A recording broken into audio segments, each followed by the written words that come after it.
Good morning and welcome back to another episode of Positively Uncensored, your favorite reality TV and interview podcast. It's your host, Leah, and it's bright and early Friday morning, 8:30 a.m. And I thought, what's a better way to start our day than to get into the new preview? Last night, they released the preview, the trailer for Love Island USA Season 7 reunion. What's better than to start our day getting into that, as well as reading Chellandria's Teen Vogue article together? OMG, shout out to everybody who's coming into the chat. If you are listening on Spotify, this is another live episode. It seemed to have been working really well for me lately. I've had a good time going live. Also, shout out to my best friend, Bree. She brought up the point that when I go live, everybody in the chat is almost like a co-host because I'm able to engage with other opinions.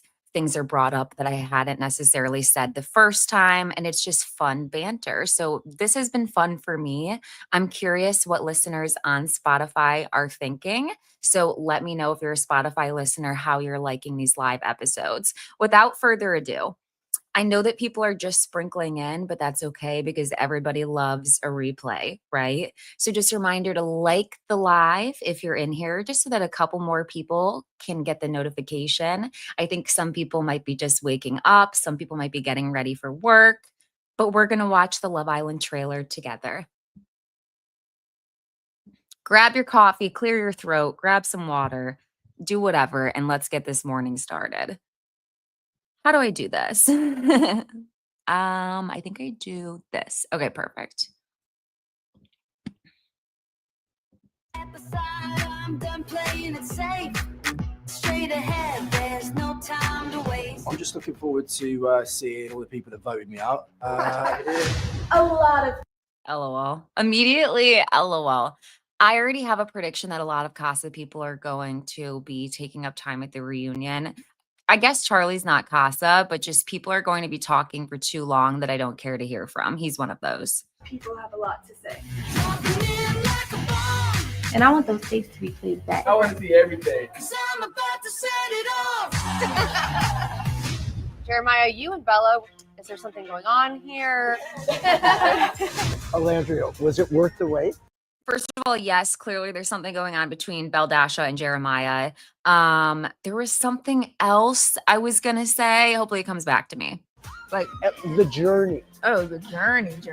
My mom loved Amaya. She Oh my shed God, she that's shed my a bestie tear now. when she left. Yeah. I was like, wow. She's a That was- social yeah. gangster too. Chris, how do you feel about what Huda said in the press about you? I don't respect it at all.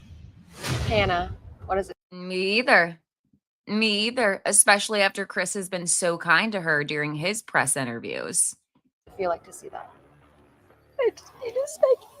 I'm going through hell right now. You call me a scammer? Come on, bro. Seeing that I'm the only person responsible for sending a person home is crazy. I just agree with whatever Ace says. So.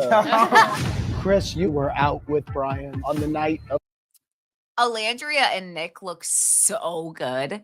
They look so good. Their outfits complement each other so well. Honestly, Ace looks great as well. And it's it goes without being said, like Chelley looks stunning as well. But every time the camera gets put on Olandria and Nick, love the color coordination. The alleged cheating had a lapse of judgment. Okay, let's go back because I think I softened the blow for that, and that's my bad because that was a pretty big announcement. Okay, let's redo that. With Brian on the night of the alleged cheating Had a lapse of judgment. in some press. Okay, so Chris was allegedly with Brian the night of his lapse in judgment. I've been saying this. Brian and Amaya aren't together. I don't think they're together. I think that they're staying together for their press appearances because they have committed themselves to these things already, or because they're being asked to by production. But I have already sensed in their body language, in the way that Amaya's looking at him, there's something going on between that relationship. I'm not surprised at all that Brian cheated. No, Brian cheated us. What? Brian said, I'm going to get out of here and donate my earnings to a charity. And the first thing he got was something to go on his wrist. Like, at least do the charity first. I'm not even opposed to the Rolex, but like, you said it, not us. We didn't ask you to do that. You said that. Oh my gosh. Good morning, Quest of Destiny. Good morning. Is it Mariama? Yes, he bought a Rolex. Like, he cheated us. Am I surprised that he cheated on Amaya? Absolutely not. I thought that Brian was the scammer that people were accusing Nick of being. There was someone else that they were accusing of being a scammer too. Jeremiah, Ace. Like, no, the scammer is Brian. Interviews. I know that you I'm just going to say it. I don't like how Helga was styled. I don't. It's not in my personal taste. Beldasha, I don't like how she's styled even more, but I just don't like how Helga styled at all. I don't know what it reminds me of, like maybe like Morticia Adams, but it's not doing it for me. said that you felt bullied. It's like I've seen two different people. You were saying things like, "Oh, I want you to meet my daughter," etc. I was excited for those Exactly. moments, but then when we get out, it's like a complete switch. That hurt, bro. I'm really We sorry. was close. I'm really like truly you I didn't- am. Speak up for me. We do have Like, first of all, that's so important. I, as somebody who was like seeing Huda from the very beginning, what it felt like in my mind, like burden Chelley and Olandria with a secret that they never asked to learn about. From the very onset of their friendship, I thought, this girl is not your friend. All she's going to do is add stress to you, ask for a lot, and then not be there to reciprocate it back to you. Also, if we're being very honest, it seemed like very early on, based on just like small interactions, that she was positioning herself to it sort of felt like she was in competition with Chelley and Olandria. It sort of feels like she thinks that she's in competition with Black women in general. That's how I view things. If people disagree in the chat, if people disagree later when they're watching this, we can absolutely have our differences of opinions. That's how I feel about things. I always felt like the friendship was very self-serving to her, whereas there was very little loyalty or reciprocation back. However, that was me as a viewer, because Olandria and Nick invited Huda into their bed to hang out with them, said she's Hilton. They had a friendship in the villa.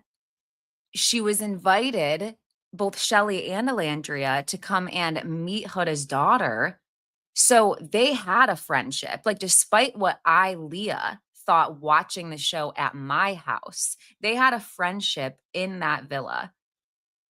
So you you demanding unwavering loyalty and you wanting people to put your experience above their own, and then you get outside of the villa.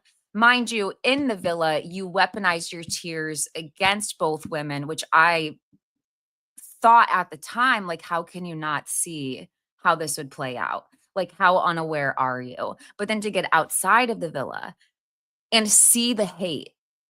Who am I talking to? I'm talking about Huda right now. I'm talking about her responsibility to address her fan base, the racism from her fan base, to be supportive to Olandria and Chelley the way that she was asking them to support her in the villa, and then to get outside of the villa and add to the pile on of hate. I think that there's so much hurt from her liking negative comments, not checking her fan base, not speaking up, while they had such a close relationship while they were inside of the house.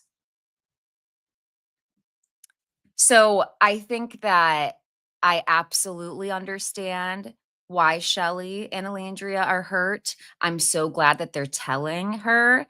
And I don't really care what any of HQ thinks about that interaction. Huda was dead wrong. She always was from the beginning. And it's upsetting that she even has to see Olandria cry to realize that she did something wrong to her in their friendship. That's how I feel. Okay, and just so everybody knows, I'm away from the chat screen for just a second while I rewind and then set things back up. We do have an unseen extended version of the heart rate challenge. Oh my God. I don't even know what to say. I want to see that. Listen, I believed from Chelley's reaction, that's number one. Then I believed from the multiple testimonies that we've gotten from the Islanders about the account of what they saw, that this was going to be a lot. But me, Leah, I'm excited to watch this on my screen. I do want to acknowledge I feel really bad for Chelley because it's almost being like thrown out to the stage. And Andy does this a lot, just to throw that in there at other Bravo reunions. But he like, they kind of love to throw something that shouldn't be up for debate, like to the stage and be like, so like, now do you guys see her point? And it's like, it was never up for debate to begin with. So I do hope it's like presented in a way to sort of like vindicate Chelley, although producers need to be held accountable as well, because you guys knew what you were doing and saving this footage to be like a huge gotcha moment, like a big explosive moment at the reunion. And as you waited to like give us any of this footage, or as you waited to back as you waited to back Chelley's feelings about Huda, what you did was you gave her like a very soft edit. And you like added fuel to people trying to say that like Chelley was at fault for ever being upset over things. So I think producers are really dirty. They're very evil and nefarious. Thank you. Good morning, Toya. They need to show an unedited version of the show. Thank you, Devonda, for adding this, because the production didn't do the Black Islanders justice, putting out a narrative against them by dehumanizing them. Mind you, these are the same Islanders that they've recruited and asked to be on their show for years. And then once they finally oblige, take the risk, come on the show. This is what you do. This is your thanks. This is how you handle things. Goodbye. Goodbye. From what everyone said, it seems like yes. I don't know if I can say what's in the chat without like getting this video censored, but licking, face, crotch, you get the picture. Okay. I just want to see it all play out and just see how long it was, because again, I remember Chelley being done and walking back to her seat, and it's still going on. So I'm like very interested in that. I think I'm going to play this one more time just to make sure there's not any parting thoughts I have, and I'm going to stay on mute while I play it and then chime in. Hopefully this video doesn't get completely taken down, but it kind of is what it is. Okay, I'm going to play it through one more time and then we'll move on. Step aside, I'm done playing it safe. Straight ahead, there's no time to waste. I'm just looking forward to seeing all the people that voted me out. A lot of people have a lot to say. And I want those tapes to be played back. I want to see everything. I'm about to set it off. Jeremiah, you and Bella, is there something going on here? Olandria, was it worth the wait? Like The journey. Oh, the journey. My mom loved Amaya. She Oh my shed God, she that's shed my a bestie tear now. when she left. Yeah. I was like, wow. She's a That was- special yeah. gangster too. Chris, how do you feel about what Huda said in the press about you? I don't respect it at all. Hannah, what does it feel like to see that? I lied. I have ADHD. There's no way I'm going to remember. I don't like Austin's outfit, and I wonder if Ariana is actually going to ask any questions, or if she's going to sit there the entire time and just like react to what people are saying. I'm going through hell right now. You call me a scammer? Come on, bro. Seeing that I'm the only person responsible for sending a person home is crazy. I just agree with whatever Ace says. So. Chris, you were out with Brian on the night of the alleged cheating had a lapse of judgment. But in some press interviews, I know that you said that you felt bullied. It's like I seen two different people. You were saying things like, "Oh, I want you to meet my daughter," etc. I was excited for those moments, but then when we get out, it's like a complete switch. That hurt, bro. I'm really sorry. I'm really, like, truly, I am. Speak up for me. We do have an unseen extended version. By the way, I have seen some discourse, unfortunately, of Helga's alleged fans being in her comments and being like, we wanted you to cry at the reunion. Like, why are you saying sorry? The level of delusion, it's just not even worth formulating a response to. It's not worth taking seriously. It's not worth engaging. It's not worth having a conversation. Like, this is truly deranged, delusional, outside of fact, purely coming from a standpoint of resentment, volatility. It's very much, I'm so sorry, but it's very much the exact same energy as people who support Trump, support MAGA, make it their entire personalities. Just the fact that they're being contrarian, share memes, tear people down. Their happiness wouldn't exist without the like hurt of other people, without like contempt for other groups of people.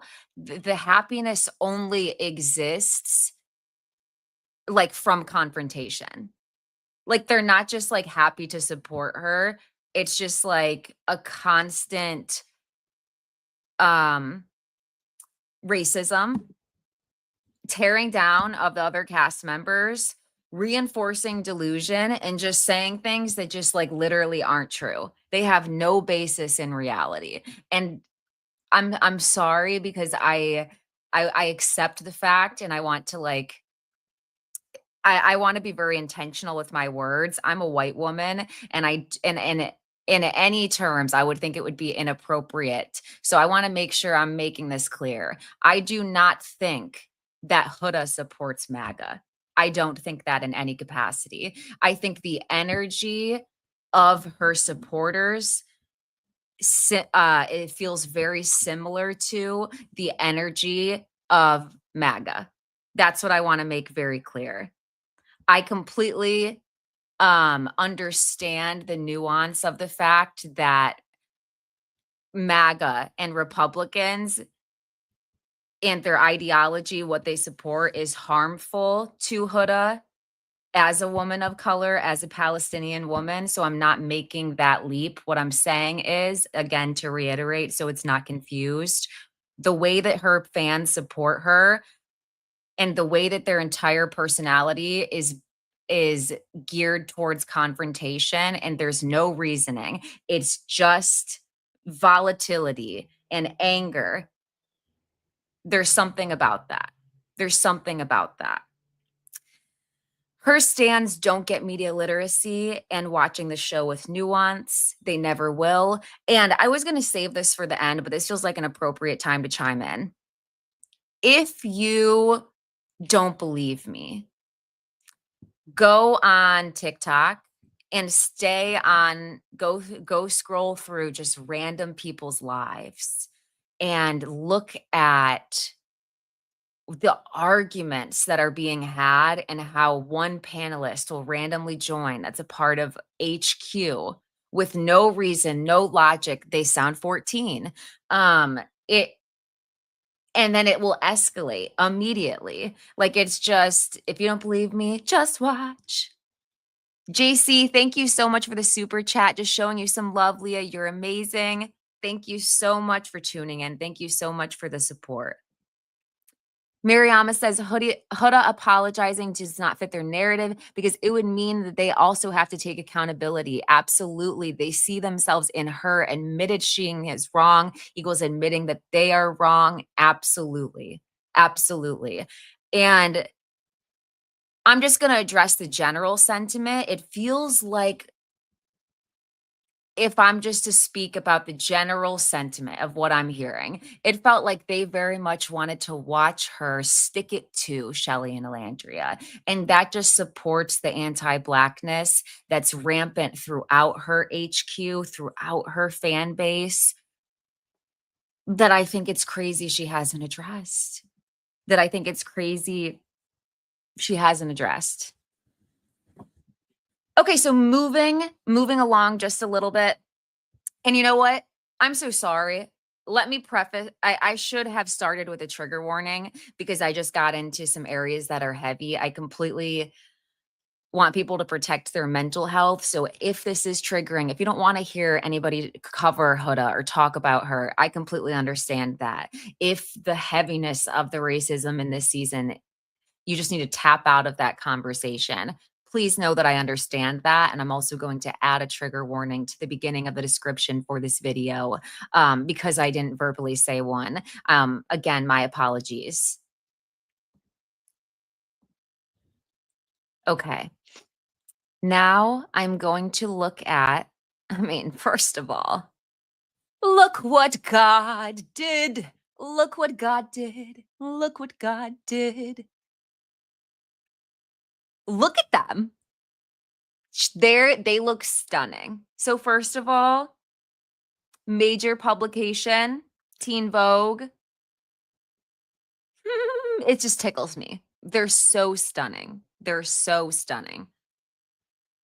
And I had them on top all season since episode 1, had them as final 4. Just saying. Just saying, just saying, just saying. Okay.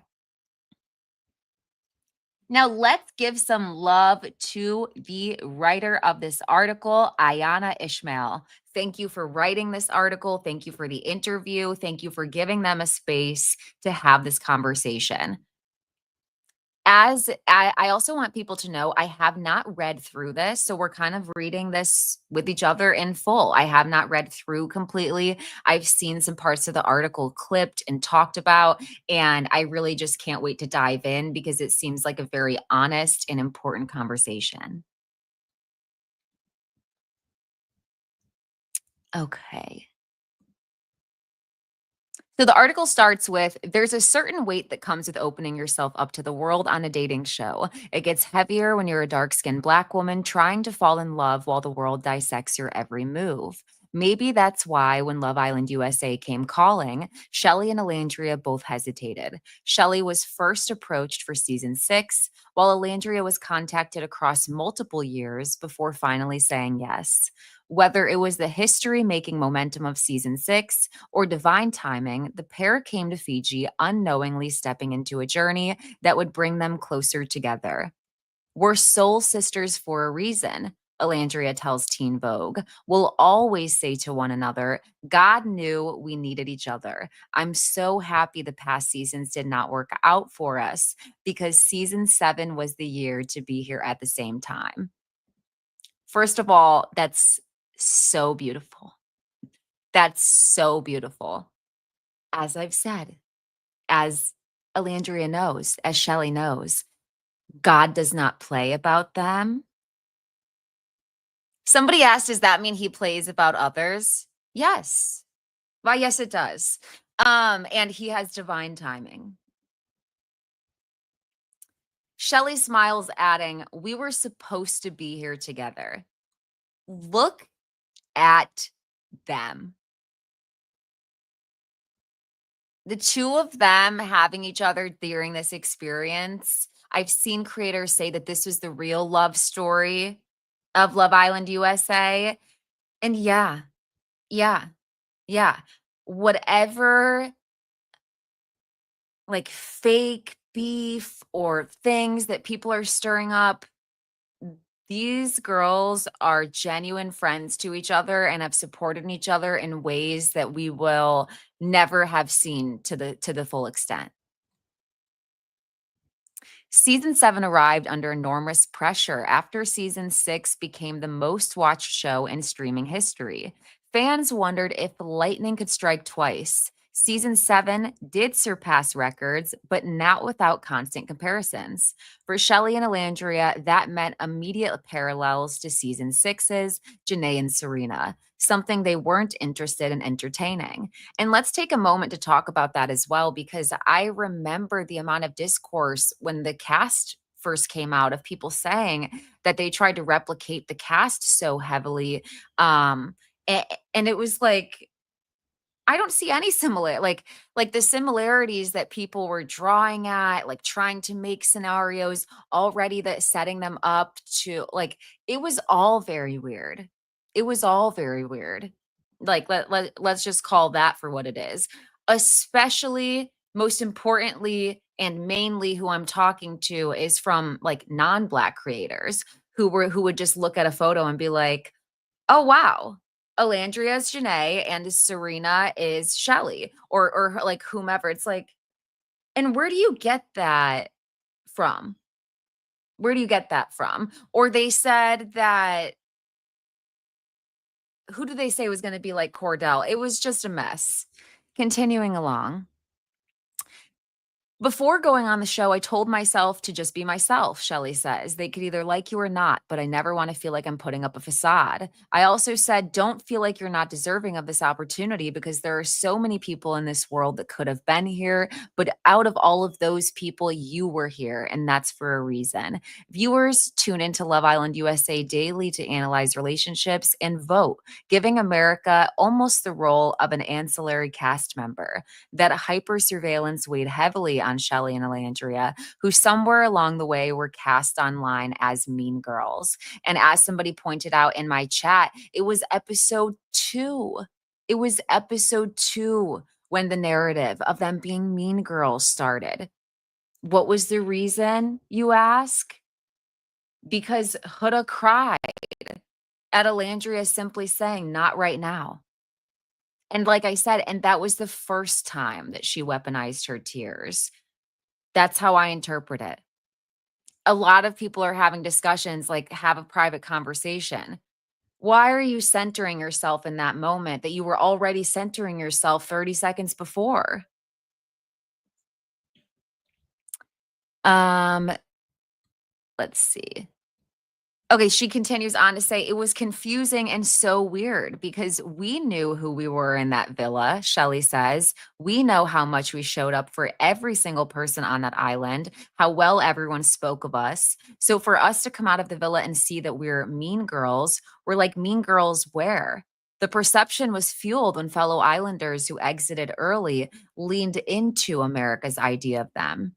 To see our fellow islanders playing into that narrative was hard, Landria says. It's like you knew us. Why would you get out and let America, let social media get to your head? A lot of them played into that mean girl bully narrative. I'm like, okay, this is not fair.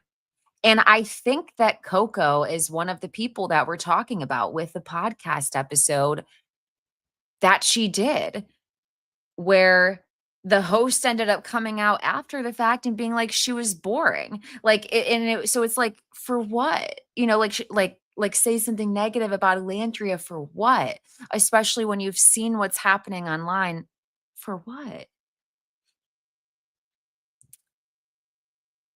Both were criticized for speaking openly with castmate Huda about her behavior, feedback that wasn't equally applied equally across the villa. Do you remember in the episode with Kiki where she asked this? I believe she asked Taylor, do you think that you were and the girls were actually giving Huda the same advice and it wasn't received the same way? Yes. Yes, that's exactly what was happening. I'm so glad she brought that up. Yes, that's exactly what was happening. The guys were able to say things and not have selective outrage and their and like called mean girls, like they weren't called unsupportive for saying something. They were called honest and keeping it real. She continues on to say, how dare you guys say something like that to us, but not to everyone who was having that mean girl energy or mean girl moments. It goes back to the whole, you have to act a certain way as a Black woman, because the moment you act out of character, you're done, Chelley says. We didn't call anyone names. We didn't sit here and run up and down the villa yelling and screaming. Who did? You know. You know. We just spoke our truth and held people accountable for their actions. And when Huda goes through there screaming and calling men bitches, women bitches, yelling across the villa, it's deemed iconic. It made the season. At least she didn't make the season boring. She's praised. Call her daddy. She's given brand opportunities. Do you see the difference in interpretation? It has to be so draining for Black women to carry that. And simultaneously, not only to carry it, but then frustrating and draining to see it also replicated on social media, on reality TV, when you try to disengage from reality. Boop. It's right back. It's right back. And I don't think that white women, especially that non-Black women, understand that. And the privilege to not understand that is very loud, is very loud. And it's something that even though I try to keep at the front of my mind, I still don't experience. Is that hard to acknowledge? Reality TV has long villainized Black women. Instead of an escape, Chelley and Olandria met with the same stereotypes constantly placed on dark-skinned women. If that's making someone a mean girl, Chelley scoffs, Olandria jumps in, then I'll take that. That moment's really beautiful as well, because they also just finish each other's sentences. They also just finish each other's sentences. I'm sorry, Andrea. I'm putting you in timeout because this isn't a bash Huda session. This is being honest. And if what I'm saying is considered bashing her, then please go back and listen to her Call Her Daddy episode and how she talks about other people, and then come back and I'll take you out of timeout and tell me what adjective you'd like to use for how Huda talks about other people, specifically Chris or other cast members like Jeremiah. So you come back and tell me what word that is, and then we'll have a conversation.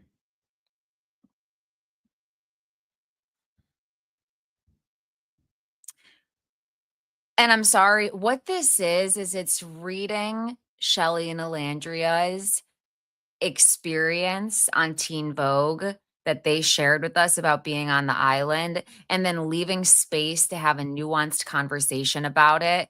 And instead of trying to pick apart what they're saying and defend behavior, which I don't think is defendable, acknowledging that I see exactly what they're saying and I've seen it all season. I'm sorry if I read this part already, but I'm going to read it again just because I don't remember. During the season, both often felt like therapists and mothers to other islanders, offering advice and emotional support.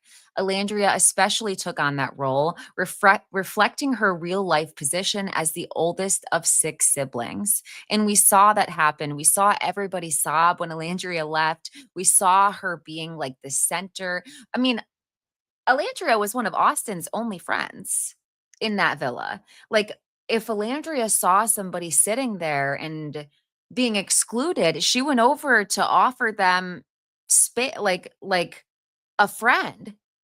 And that wasn't reciprocated by everyone. Oh my gosh. Their outfits are stunning.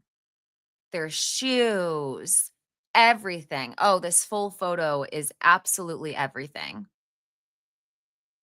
I love Chelley's accessories. Wow. Thank you, Patience, for these photos. That's who the photographer was.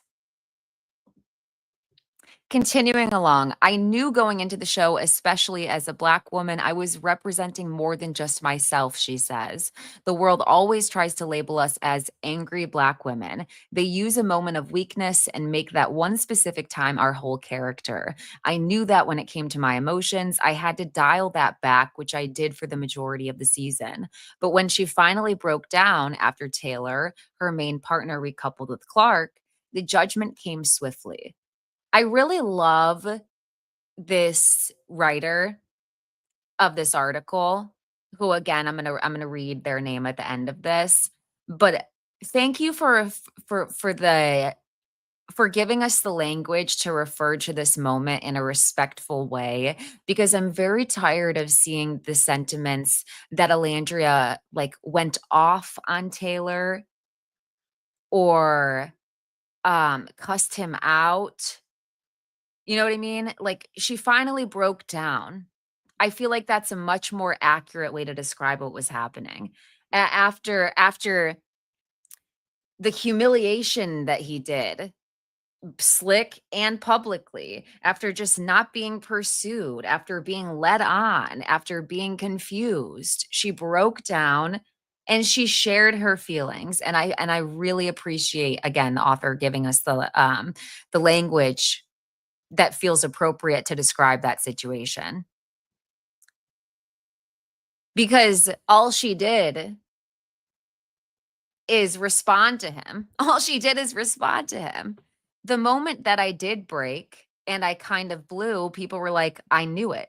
That's the real her, she recalls. I wanted to be unapologetically me, but it's like this world doesn't allow Black women to do that.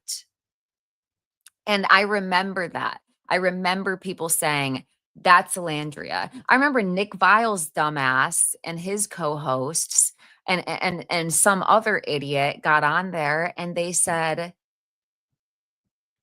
that's the moment I was waiting for. Like, I was waiting for Olandria to just like, she's like being very poised and keeping things very close to the vest. Like, this is what we're looking for. Like that's the Olandria we were waiting for. No, you were waiting for her to feel so emotionally burdened that she finally tells Taylor how she feels. That's who you were waiting for. It's always sick to me how people look at someone who's at their breaking point and has extended so much grace to people who don't deserve it. And as soon as they finally, what is it called? Advocate for themselves, they're deemed the problem, the villain, the mean person, should have turned the other cheek. Cheek's been turned 100 times. Can't turn it anymore. So what do you want from me? What do you want from me? What do you want from me? Isn't that a song? Was that like Adam from American Idol? What do you want from me? I think it was. Chelley says that she tried to block out those pressures. I still know myself. I know my truth. So I can't take how you guys feel about me with so much weight. You sit here and try to paint me to be whoever you want me to be in your mind because of 5 minutes of one episode. I think that says more about a person than even myself. Absolutely. Because why do you have to take me and mold me to fit your twisted narrative in your brain? Will you be okay to accept me as I am? Will you be okay to accept her as she is? Thank you to the people who are loving my singing.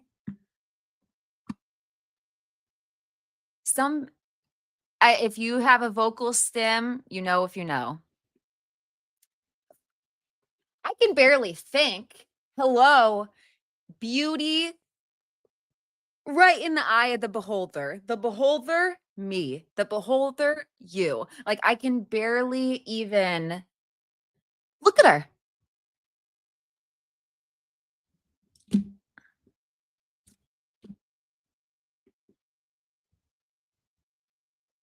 I get it, Ace. I get it, everybody. I don't know what I would do. I would just stare. I would just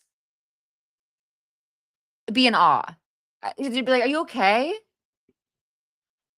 Are you able to talk?" No. She adds, "This world would be crazy sometimes, and this is what it comes with when putting yourself in these types of spaces and places, which ultimately I'm just so grateful and so thankful because, again, the woman that Olandria is, the woman that I am, we represent so many Black women and even women in general, and I think that they see that in us." This is such a good article. Patience. Patience. Patience. You're doing your thing. The criticism extended beyond their character to their appearance. Both chose knotless braids for the show, a protective style they maintained themselves for that exact reason. On our off days, Chelley and I would be on the floor crocheting my hair, looping my braids through to freshen them up, Olandria says. We didn't have anyone there to braid our hair. That pisses me off. You can't.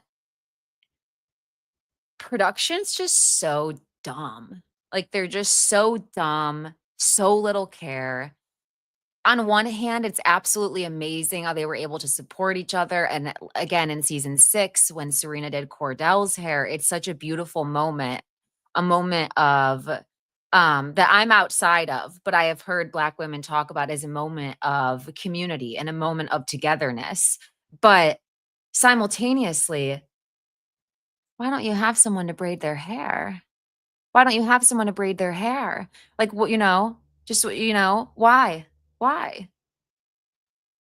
And I see Madam Zeddy, thank you for adding this. I'm actually upset that they didn't show any footage of them doing each other's hair. That would have been such a lovely display of Black sisterhood. Absolutely. Thank you so much. And she does look ethereal, JC, going back to those photos of Chelley.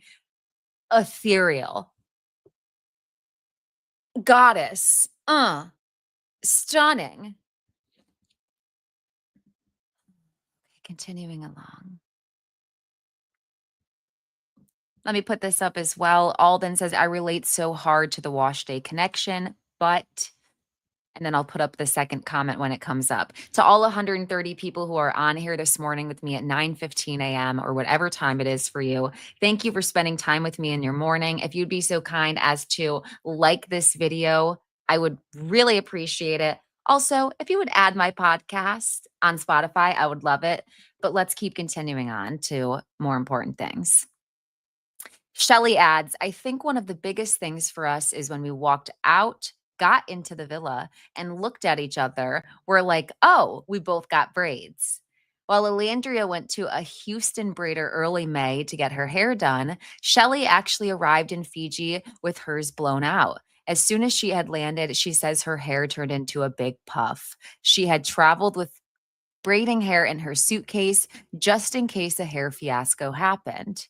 She was then in her hotel room from 10 p.m. to 5 p.m. the next day. No sleep, she adds, doing boho braids on herself. Oh. Something just flew in my eye. I'm sorry. I just want to say my personal opinion. Just interject it. I think that Black women's hair looks absolutely beautiful in the humidity. Like, I think it looks absolutely beautiful in the humidity. Whenever my best friend is over or whenever I see her, I'm like, your hair, it just looks so beautiful. It accepts some of the moisture. I think Black women's hair looks absolutely beautiful in humidity.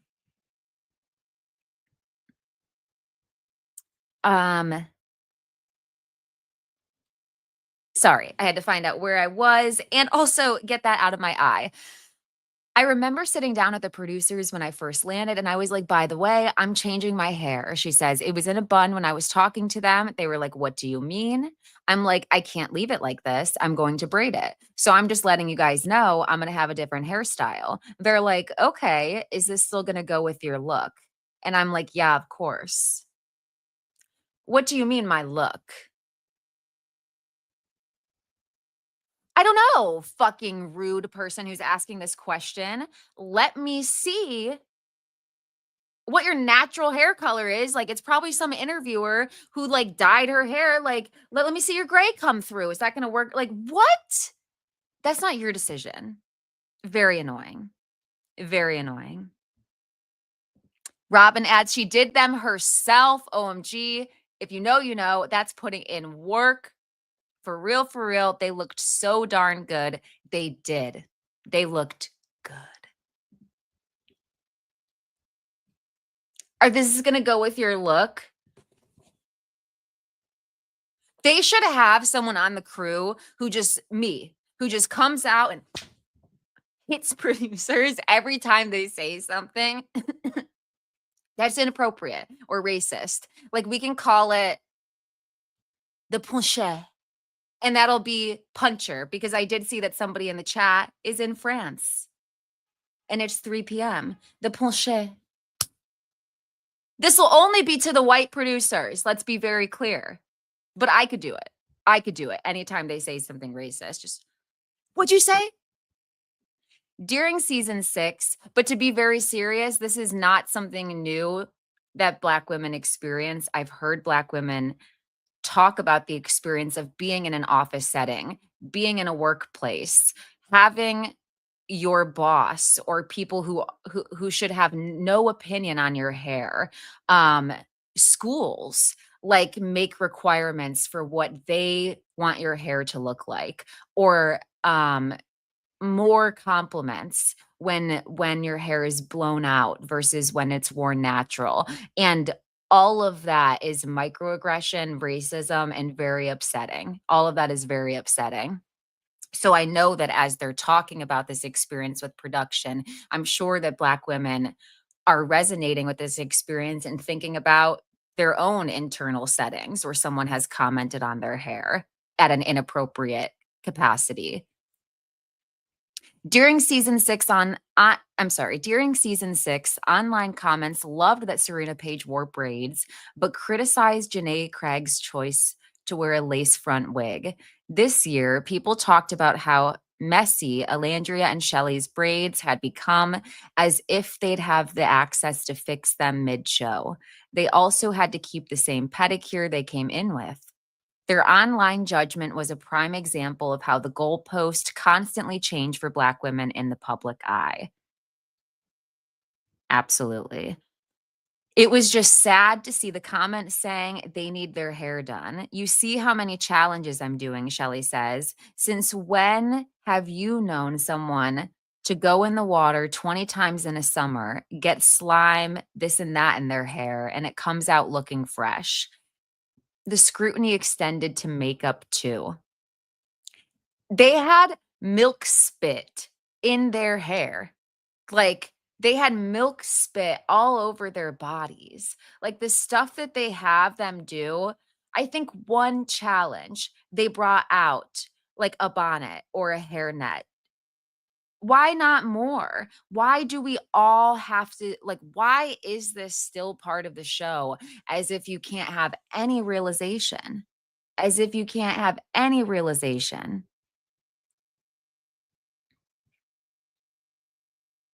Love Island, get Black women producers. They absolutely do need more Black women producers. Star says apparently they didn't have much diversity in the producers, and it showed, not just in people's experiences, but also in the way it was edited. We didn't see much sweet scenes between Chelley and Olandria. Absolutely. Amaris adds that Black women's bodies are always critiqued. I want to read through some of the chat before I continue. And when the white girls sit around in a messy top bun, it's silent. Absolutely. I don't know how many bad extensions I've seen from the white girls as well. Or their hair is just fried, the white girls. And it's like,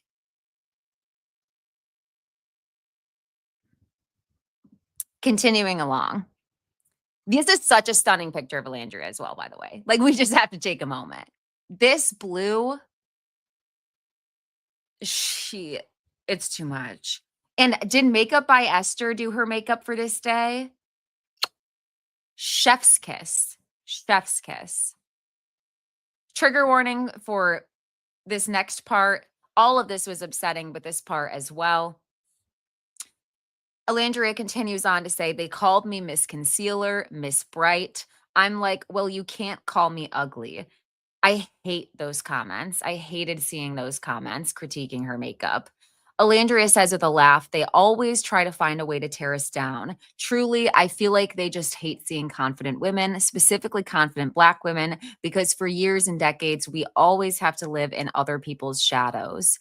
I truly feel like, although Black women are the most disrespected people on earth, I wouldn't trade being one for nothing. I love how she talks about her experience of how she loves being Black, while also pointing out what her experience is and how it may be different to the people around her. Her bright under eye became a constant talking point online, though she says the cameras made it more saturated. I would ask Chelley every day. I was like, is my under eye bright? Let me know because I'm going to put more, Olandria says. Chelley, who often reassured her, laughs now. Damn, was I lying?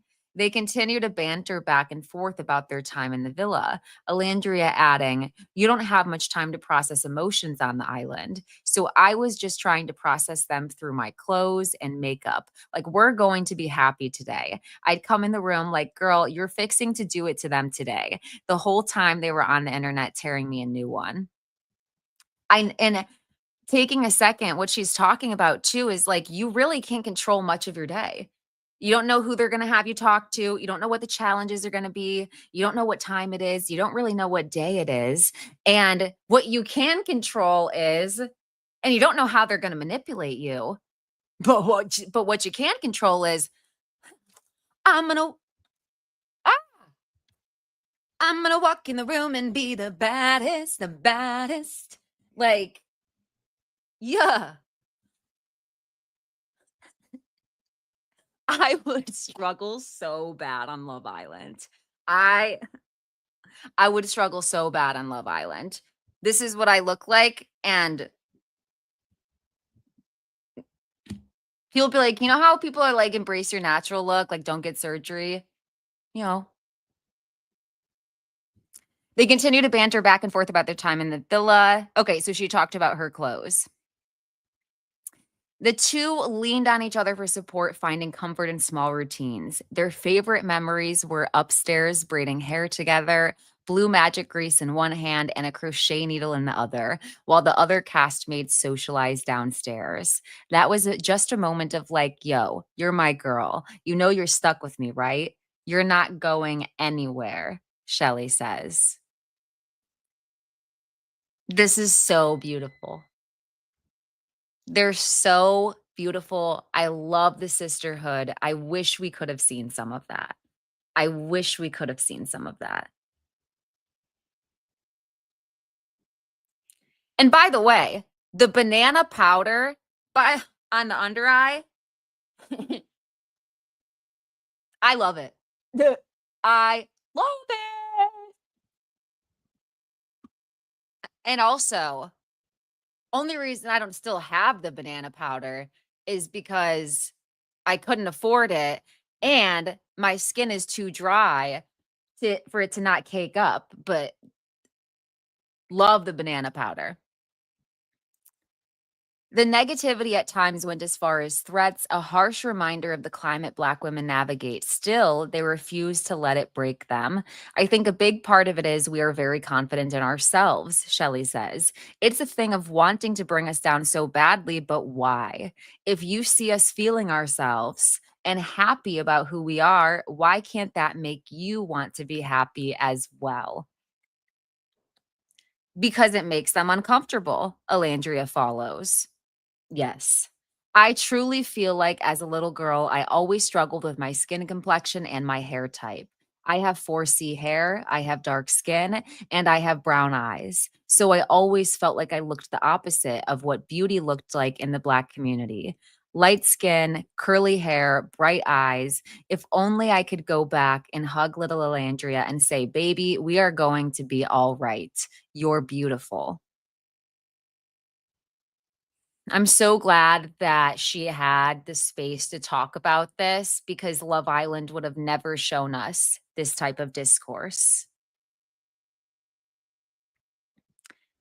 Quest of Destiny says Blue Magic Grease is black girlhood. Even Essence Magazine did an article about Olandria's makeup, and she gets a NYX brand deal. My God, she is blessed and highly appreciated.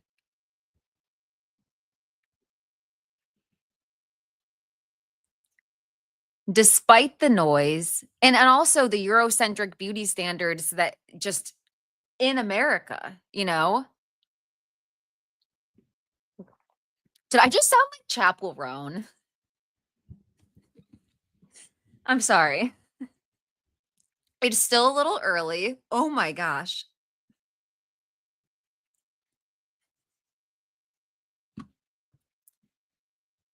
You know if you know what I'm talking about. Despite the noise, love outweighed the hate. Together, they left the villa with more than 2 million followers across their social media platforms and a loyal fan base. Yeah, right here. Both are excited for the future. I think my biggest goal right now is longevity, Chelley says. It's not just one thing that I want to do, from modeling, working with brands, or hosting. There's so many different things. As for my relationship, your girl is happily in love, she continues. I'm not fully in a relationship yet because I'm like, look, Ace, you told me you want to be exclusive. I said yes. But until you ask, will you marry me? Just kidding. It says, will you be my girlfriend? I'm not your girlfriend, okay? And if anyone knows anything about Ace, he's going to do it in the most romantic, grandest gesture ever. So I'm excited for that because he knows that I'm extra too. If somebody is anybody on Twitter to see people saying that Ace found out real time, same time as us, that they weren't exclusive yet, that made me laugh. That made me laugh. But Chelley's right. He absolutely will have a grand gesture. This is Ace. Okay. He might have gyoza and girlfriend. He might have green beans and girlfriend. He might have, what else starts with a G? Gatorade and girlfriend. Like, we don't know. Okay. But he's going to plan something. Similarly, Olandria has her eyes set on multiple paths. I don't want to just put myself in a box when it comes to certain things. Like, yes, I want to model. I want to go into beauty, podcasting. I want to do everything, see what sticks. Whether it be outsiders going for the jugular, attacking their physical features, or fans pitting them against each other, claiming that they aren't truly friends. One thing is clear. Chelley and Olandria have each other's back. Because we are sisters. We stand together.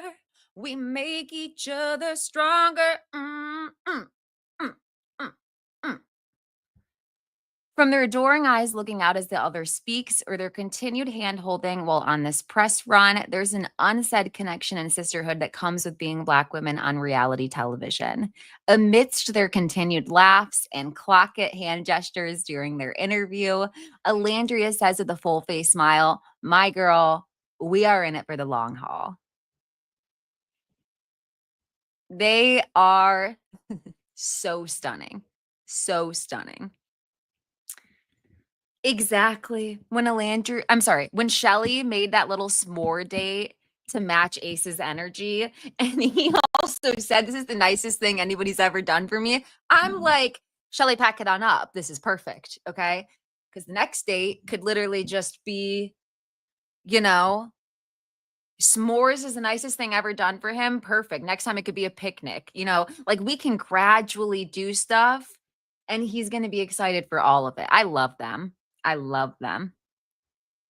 Oh my gosh, thank you for the super chat, Shelly Belly. Thank you for being so careful to never injure Black women on your platform. I always enjoy your content.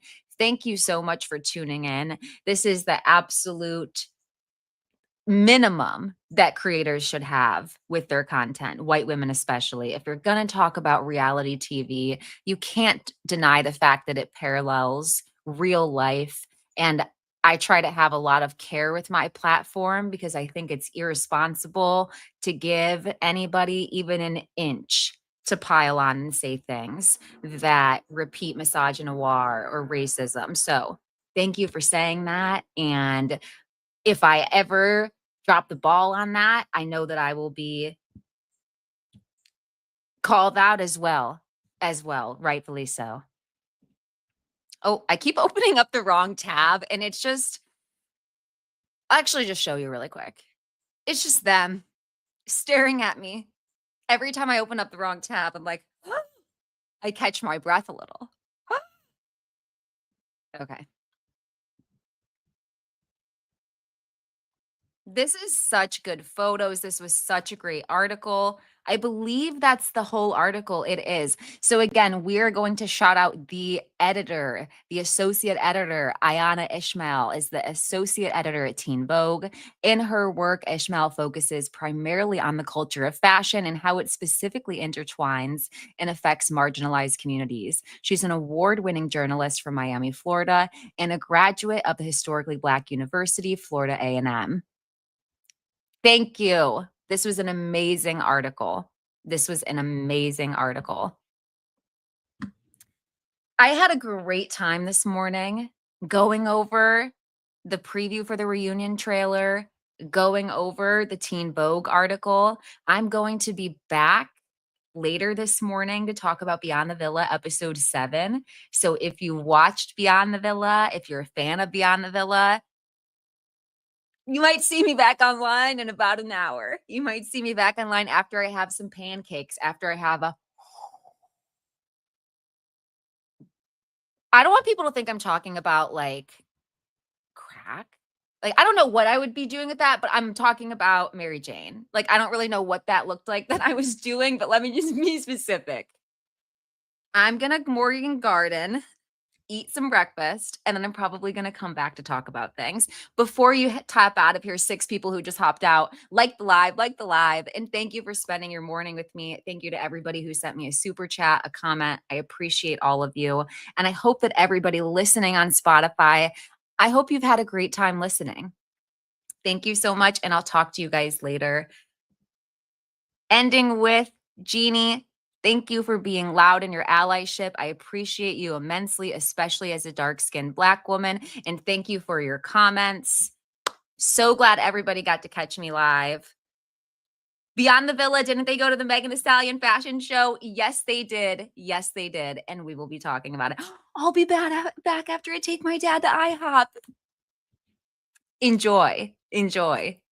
Okay, bye-bye, everybody.